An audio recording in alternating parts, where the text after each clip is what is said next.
Assalamu alaikum wa rahmatullahi wa barakatuh. This is Ahmad Saleem recording for the Daily Reminder. When Rasulullah sallallahu he enters his house one day on a day of Eid, he finds that Aisha radiallahu anha, she's singing with her friends using some duff. And as Rasulullah sallallahu he enters the house, he probably says salam to them, or he looks at them, affirms whatever they were doing, and goes and sleeps in his room. Now keep this in mind that Rasulullah sallallahu he had a very small house. He was just like a one-room house.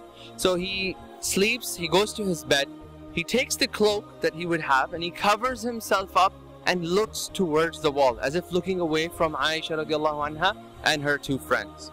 The singing carries on. They're singing, and it's the day of Eid.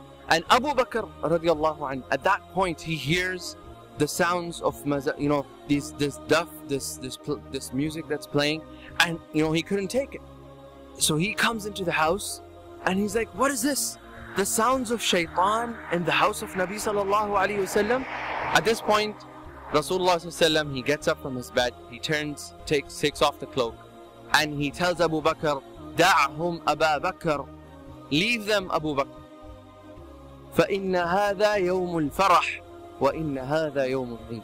Leave them, Abu Bakr, for verily this is the day of joy, and this is the day of Eid.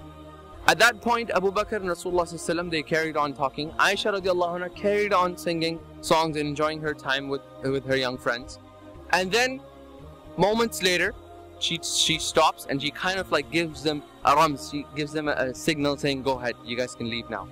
Now, the story ends over there. Let us draw some lessons from this story. First lesson that we find, that Rasulullah sallallahu he had ru'b. This ru'b basically means this feeling of awe that the other person would feel when they would look at Rasulullah sallallahu, or when Rasulullah would be close proximity to an individual. He had a ru'b of 30 days, meaning if he was taking an army towards an enemy, the enemy would be able to feel this awe that was emanating from Nabi sallallahu alaihi wasallam. Now ask yourself this question: where did that awe disappear when he entered the house? That's why we find Aisha radiallahu anha, she says, كَانَ ضَحَّاكًا بَسَّامًا, that Rasulullah sallallahu in the house, he was like abundantly smiling and a happy person. And he was not one, he was not like a husband that enters a house, or a father that enters a house and the children, they run away into their homes like a cat running away from, like the mice running away from the cat. The second thing I want you to look at or analyze over here is that Rasulullah sallallahu understands the meaning of privacy. This thing, leave me, give me my private space, I want my privacy. Rasulullah understood this 1400 years ago. When he realized that his wife is busy with her friends and they don't have a big house, they have one room, he gave them total privacy by literally taking a cloak, covering himself up, and facing on the other way, away from the young girls, so that they can take their free space and they can feel free in doing whatever they're doing. So he gave them that privacy, and I think we should all realize that, husbands and wives, children, as our children grow up, everybody needs that privacy, and Rasulullah understood this and he gave it to his wife and he gave it to the people around him also. The third lesson that we get in this story is you find Abu Bakr radiallahu anh, he enters and he realizes that something is wrong, right?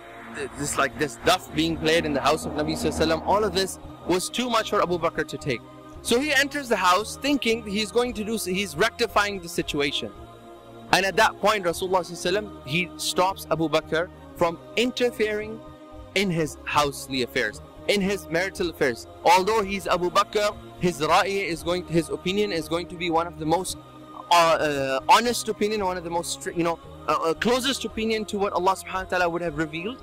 Despite that, Rasulullah did not give him that freedom to interfere with his household. He told him, "Da'hum ya Abu Bakr, leave them, i.e. do not interfere in my house." Then he gave the reason of why Rasulullah has permitted this, because he realized the awatif, he realized the feelings that the human beings have to express, and he said, "Inna hadha yawmul farah." This is a day of happiness, and Islam has absolutely no. Islam is not against us expressing our happiness, our feelings, in whatever cultural ways that each society has, as long as we do not cross the boundaries of Sharia. The next lesson that we get in this particular story is, look at the smartness of Aisha radiallahu anha. She is obliged she's mandated after her marriage to listen to Rasulullah sallallahu alaihi wasallam. But she also has her father who is taking care of Aisha radiallahu anha all her life. And you know, when the command comes from a father or the husband, obviously the husband takes precedence after the marriage. So the wife is obliged to listen to the husband over the father. But look at the smartness of Aisha radiallahu anha, that she actually listened to Rasulullah sallallahu alaihi wasallam, and she carried on singing while Abu Bakr and Rasulullah sallallahu alaihi wasallam, they carried on talking. But then moments later she stopped. Why did she stop? Just to kind of like also make her father at ease, because she realized that this thing was not something her father was happy with.